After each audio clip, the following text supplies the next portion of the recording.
नरेंद्र मोदी जी संबोधन प्रारंभ हो गया होगा जब अपने ये काम कर रहे हैं, उसके साथ में माननीय प्रधानमंत्री जी का संबोधन चल रहा है और महिला सशक्तिकरण करने की दिशा में यशस्वी प्रधानमंत्री नरेंद्र मोदी जी के नेतृत्व में ऐतिहासिक निर्णय होने जा रहा है। 16 अप्रैल को जो संसद का विशेष 3 दिवसीय सत्र बुलाया गया है, उसमें नारी सशक्ति बंधन के लिए जो अधिनियम 2023 है, उसमें पहले जो भी कुछ ऐसे विचार थे उनको परिवर्तित करते हुए हम कैसे 2029 में ही ये लागू कर दें ताकि लोकसभा के चुनावों में 33% स्थान महिलाओं को प्राप्त हो जाएं। उस दिशा में निश्चित रूप से संसद कानून बनाने जा रही है। उसके लिए आज मध्य प्रदेश के मंत्रिमंडल ने हमारे यशस्वी लोकप्रिय मुख्यमंत्री डॉक्टर मोहन यादव जी के नेतृत्व में आदरणीय प्रधानमंत्री जी का अभिनंदन किया है और साधार आभार व्यक्त किया है कि महिलाओं को 33% आरक्षण सुनिश्चित करने के लिए, विधायिका में आरक्षण सुनिश्चित करने के लिए यशस्वी प्रधानमंत्री जी ने एक विशेष सत्र बुलाया है।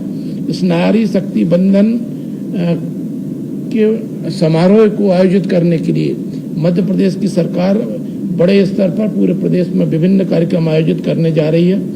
हमने 10 अप्रैल से 25 अप्रैल तक नारी शक्ति बंधन पखवाड़ा मनाने का सुनिश्चित किया है। पूरे प्रदेश में बड़े स्तर पर नारी शक्ति बंधन सम्मेलन होंगे, नारी शक्ति पदयात्राओं के कार्यक्रम होंगे। सभी महाविद्यालयों में नारी शक्ति बंधन से संबंधित अनेक बृहद स्तर पर कार्यक्रम आयोजित किए जाएंगे। मध्य प्रदेश के अंदर हमारे यशस्वी लोकप्रिय मुख्यमंत्री डॉक्टर मोहन यादव जी के नेतृत्व में यशस्वी प्रधानमंत्री नरेंद्र मोदी जी का आभार व्यक्त करने के लिए तथा महिला सशक्तिकरण की दिशा में जो भारत सरकार आगे बढ़ी है, उसके लिए हमारे जन जन तक ये बात पहुंचे, इस हेतु मध्य प्रदेश की सरकार विभिन्न कार्यक्रम आयोजित करेगी। अभी 11 अप्रैल को रायसेन में एक बहुत बड़ा आयोजन उन्नत कृषि महोत्सव मनाया गया है, जिसका उद्घाटन हमारे रक्षा मंत्री आदरणीय राजनाथ सिंह जी ने किया था। हमारे कृषि मंत्री आदरणीय शिवराज सिंह जी चौहान वहाँ के सांसद भी हैं और कृषि मंत्री भी हैं, वो भी इस कार्यक्रम में उपस्थित रहे। हमारे यशस्वी मुख्यमंत्री डॉक्टर मोहन यादव जी भी उस कार्यक्रम में सम्मिलित रहे थे। इस महोत्सव में उन्नत बीज, सिंचाई तकनीक, कृषि यंत्र, प्राकृतिक खेती, कम्युनिटी इंटीग्रेटेड फार्मिंग, कृषि एवं बागवानी से संबंधित कई नई तकनीकों का समावेश किया गया और जानकारी दी गई। 350 से अधिक स्टॉल लगाए गए। अनेक विषयों पर वहाँ पर सत्र आयोजित किए गए। कृषि वैज्ञानिक, विषय विशेषज्ञ, FPO तथा प्रदेश से अनेक स्थानों से किसान बंधुओं ने भाग लिया। मध्य प्रदेश में भी हमारे यशस्वी मुख्यमंत्री जी ने 2026 को कृषि कल्याण वर्ष के रूप में घोषित किया है। निश्चित रूप से उस दिशा में ये कार्यक्रम भी बहुत सहायक सिद्ध हुआ है। साथ में जिस तरह से मध्य प्रदेश में भारतीय जनता पार्टी की सरकार जब से आई है, लगातार सिंचाई के रकबे में वृद्धि हो रही है। जब कांग्रेस थी तब केवल 7.5 लाख हेक्टेयर क्षेत्र में सिंचाई होती थी और लगातार उसमें वृद्धि हुई है। 50 लाख हेक्टेयर के लगभग हमारे पूर्व की सरकार ने कर दिया था और जब से डॉक्टर मोहन यादव जी ने कार्यभार संभाला है, तब से लगातार नई सिंचाई परियोजनाएं बनाई जा रही हैं। आज भी मंत्रिमंडल ने मिडवासा मध्यम सिंचाई परियोजना सागर जिले के लिए 286 करोड़ रुपए की योजना स्वीकृत की है, जिसमें लगभग 7,200 हेक्टेयर क्षेत्र में सिंचाई का रकबा सागर जिले में वृद्धि होगी और इससे 3 विधानसभाओं को जो निवासरत हमारे किसान बंधु हैं वो लाभान्वित होंगे। कृषि कल्याण वर्ष के तारतम्य में ही जबलपुर में कृषि मंथन कार्यशाला का आयोजन 8 अप्रैल को किया गया था। 2026 समृद्ध किसान समृद्ध मध्य प्रदेश की थीम पर ये हमारे जो कार्यक्रम आयोजित किए जा रहे हैं, उसमें एक कृषि मंथन कार्यशाला का भी बहुत कह सकते हैं हम कि लाभकारी एक चिंतन मनन हुआ, जिससे हम अपने किसानों को उनके व्यवसाय को लाभकारी कैसे बना सकते हैं इसकी दिशा में चिंतन मनन हुआ। और खेत से कारखानों तक उत्पादकों की पहुंच सुगम बने, कम पानी में उत्पादन बढ़े, आर्टिफिशियल इंटेलिजेंस का उपयोग भी कृषि में हो, इस तरह के विषयों पर इस कृषि मंथन में विचार विमर्श हुआ है। मध्य प्रदेश के मंत्रिमंडल ने डॉक्टर मोहन यादव जी के नेतृत्व में हमारे देश के यशस्वी प्रधानमंत्री नरेंद्र मोदी जी का एक विषय के लिए और आभार व्यक्त किया है कि माननीय प्रधानमंत्री जी ने अन्नदाताओं के खाद्य पर सब्सिडी को NBS अर्थात न्यूट्रिएंट बेस्ड सब्सिडी को स्वीकृति दे दी है, जो खरीफ के सीजन से प्रारंभ हो जाएगी। फास्फेट, पोटेशियम उर्वरकों को और न्यूट्रिएंट बेस्ड सब्सिडी मिलेगी। इसमें 41,533 करोड़ से अधिक की बजटीय स्वीकृति केंद्रीय मंत्रिमंडल ने आदरणीय प्रधानमंत्री नरेंद्र मोदी जी के नेतृत्व में दी है, जो कि पिछले विगत वर्ष से 4,317 करोड़ रुपए अधिक है। इसके लिए भी मध्य प्रदेश के मंत्रिमंडल ने यशस्वी लोकप्रिय प्रधानमंत्री नरेंद्र मोदी जी का तथा उनकी सरकार का आभार व्यक्त किया है। अंतर्राष्ट्रीय चुनौतियां हैं, हम सबको ज्ञात है कि इस तरह से इस समय युद्ध के हालात विभिन्न स्थानों पर बने हुए हैं। उतनी चुनौतीपूर्ण स्थिति के बाद भी हमारी केंद्र सरकार के दूरदर्शितापूर्ण निर्णयों के कारण अंतर्राष्ट्रीय चुनौतियों का कीमतों के रुझान पर कोई बड़ा प्रभाव देखने को नहीं मिल रहा है और किसानों के हितों को सर्वोच्च प्राथमिकता देते हुए केंद्र सरकार ने इन मूल्यों को नियंत्रित करने का काम किया है। इसके लिए माननीय प्रधानमंत्री जी का बहुत बहुत आभार व्यक्त मध्य प्रदेश की सरकार डॉक्टर मोहन यादव जी के नेतृत्व में करती है।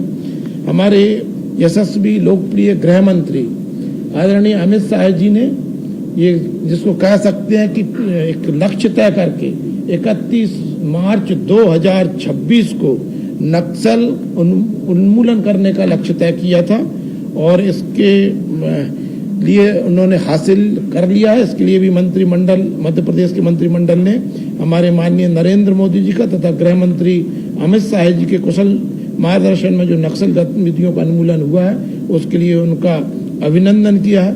मध्य प्रदेश के अंदर भी मुझे आपको बताते हुए हर्ष है कि हमने ये 31 मार्च 2026 से पहले लक्ष्य पूरा कर लिया था और इसी तारतम्य में अब हम जनजाति महोत्सव जो भी मध्य प्रदेश के ऐसे क्षेत्र जो नक्सल प्रभावित थे उन क्षेत्रों में जनजाति महोत्सव मनाएंगे और हमारे जन सामान्य को मुख्य धारा से जोड़ने के लिए ये कार्यक्रम आयोजित होंगे।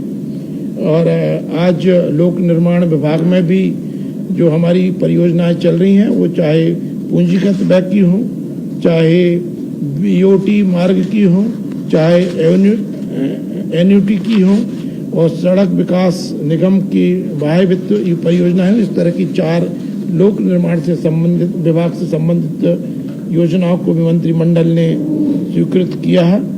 प्रधानमंत्री पोषण शक्ति निर्माण के लिए भी हमारे पंचायत एवं ग्रामीण विकास की परियोजना को निरंतरता का भी आज मंत्रिमंडल ने सहमति दी है तथा इसी के अंतर्गत जो हमारी मध्याह्न भोजन परिषद है उसकी भी स्वीकृति निरंतरता के लिए हमारी मंत्रिपरिषद ने डॉक्टर मोहन यादव जी के नेतृत्व में तय किया है। मिशन शक्ति उप योजना संबल को भी जिसमें कि भांति भांति की योजना चलाई जा रही है, बेटी बचाओ बेटी पढ़ाओ योजना, वन स्टॉप सेंटर, महिला हेल्पलाइन 181 योजना इत्यादि की भी निरंतरता की स्वीकृति प्राप्त हुई है। जो राजगढ़, मंडला, नीमच, मंदसौर, श्योपुर और सिंगरौली में नवीन चिकित्सा महाविद्यालयों की स्थापना के कार्य चल रहे हैं, उनकी भी निरंतरता का भी आज तय किया गया है।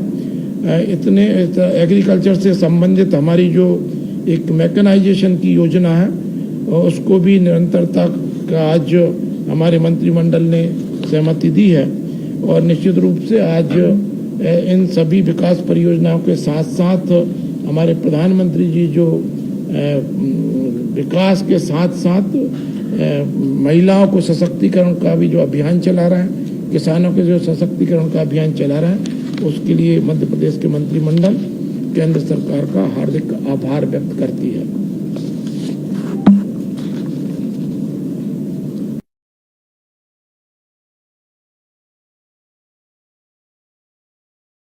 और आपको मुझे बताते हुए बड़ा हर्ष है कि हमारे एक गौपालक परिवार से आने वाले मुख्यमंत्री जी ने मध्य प्रदेश में दुग्ध उत्पादन बढ़े, इसका संकल्प बहुत पहले ही हमारी मध्य प्रदेश की सरकार ने लिया था और उसकी दिशा में निरंतर मध्य प्रदेश की सरकार आगे बढ़ रही है।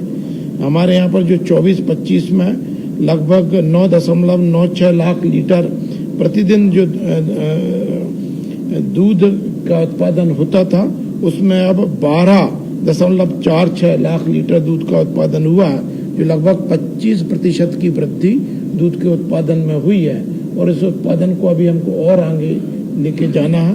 तो दूध उत्पादन भी जो है, जैसे एक उदाहरण के रूप में भी मंत्रिमंडल में चर्चा हुई कि जब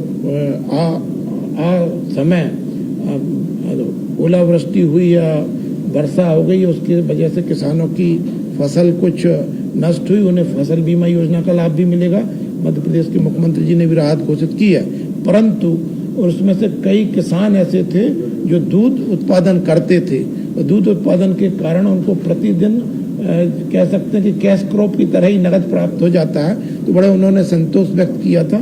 तो निश्चित रूप से इस दिशा में भी मध्य प्रदेश की सरकार बेहतर काम करने का प्रयास निरंतर कर रही है और उसको सफलता प्राप्त हो रही है।